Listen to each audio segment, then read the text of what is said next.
22 तारखेला म्हणजे आज जी निवडणूक उघडलेली आहे, मराठा समाजाची, बहुजन समाजाची ही बँक आहे, मराठा कोऑपरेटिव्ह बँकचं आज इलेक्शन उघडलेलं आहे आणि मतदारांची तुम्हाला बघतच असाल की मतदार हे खूप उत्स्फूर्तने मतदान करण्यासाठी इथं उपस्थित आहेत. मला माहीत आहे की सर्व आम्हाला मतदान करतील ही खात्री आहे, परंतु तुमच्या माध्यमातून मी विनंती करते सर्व मतदारांना, प्रत्येकाने आपला मतदाराचा हक्क बजावला पाहिजेत आणि आपलं म्हणणं जे आहे ते मांडलं पाहिजे. तर कसं मांडणार, तर ह्या मतदान करून तुम्ही आपलं पाठिंबा व्यक्त केला पाहिजे. तर तुमच्या माध्यमातून एवढेच विनंती करतो की जे जे राहिलेले आहेत घरी त्यांनी लवकरात लवकर येऊन मतदान करावा ही तुम्हाला नम्र विनंती. आणि हां, प्रतिसाद खूप चांगला आहे आम्हाला. आत्ता सध्या आम्हाला असं वाटतं की आमचा विजय होईल असं आम्हाला वाटतंय, परंतु ज्या वेळेला ऑफिशियली डिक्लेअर होईल तोच खरा विजय असेल. तर आम्ही ऑफिशियली डिक्लेअरची वाट बघत आहोत. परंतु हा मतदारांनी हा जो वेव तुम्हाला दिसत आहे मतदारांचा, हा वेव जर असाच 4 वाजेपर्यंत राहिला तर नक्की आमचा विजय होईल. एवढेच मी प्रत्येक ठिकाणी ज्या ज्या ठिकाणी आम्ही गेलो, कुद्रेमणी म्हणा, राकसकोपला म्हणा, चबाड गल्ली म्हणा, शिवाजीनगरला म्हणा, आम्हाला तिथं जाहीर पाठिंबा आम्हाला व्यक्त केलेला होता आणि तसं ते मतदार आमच्यासाठी इथं उपस्थित आहेत.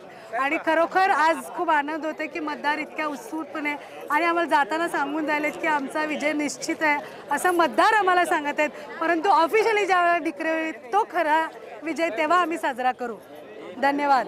कोऑपरेटिव्ह बँक जी आज निवडणूक सुरू आहे आणि त्या निवडणुकीमध्ये जो काही सभासदांचा उत्साह आम्ही बघितला, उत्स्फूर्ततेने सभासद या ठिकाणी उपस्थित राहून ज्या सत्ताधारी पॅनल जो आहे सुरुवातीपासून पूर्वीपासून ज्या लोकांनी आम्हाला पायंडा घालून दिलेला आहे, कैलासवासी अर्जुनराव घोरपडे, कैलासवासी अर्जुनराव हिशोबकर, शिवाजीराव काकतकर, अर्जुनराव हिशोबकर, शिवाजीराव काकतकर ह्यांनी जो धडा घालून दिलेला आहे, त्या पद्धतीने आज आमची बँक 82 वर्षाची बँक आहे.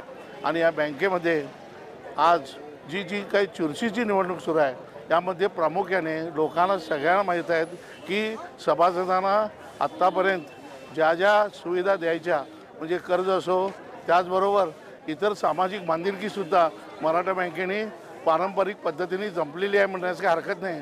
अशा रीतीने आज ही घोडदौड जोरात चालू आहे. आणि गेल्या 5 वर्षाच्या कालावधीमधून जी आत्ता जो 5 वर्षाचा कालावधी आहे चालूमध्ये, आपल्या बँकेची प्रगतीमध्ये घोडदौड बदल झालेला आहे म्हणण्यास काही हरकत नाही.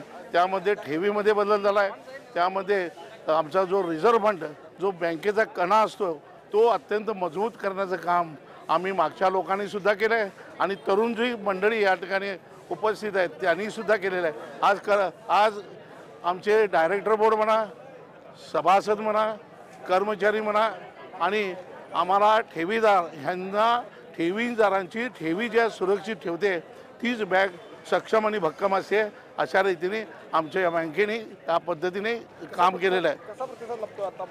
आत्ता प्रतिसाद जो पाहिला आम्ही, उत्स्फूर्ततेचा प्रतिसाद आहे आणि त्यामुळे आज आम्हाला समजून आलं आहे. आत्ता हा पाहिला की विजय आमचा नक्की आहे. याकडं आम्ही का सांगतो, आत्तापर्यंत सत्ताधारी पॅनललाच या सभासदांनी विजयी केलेला आहे.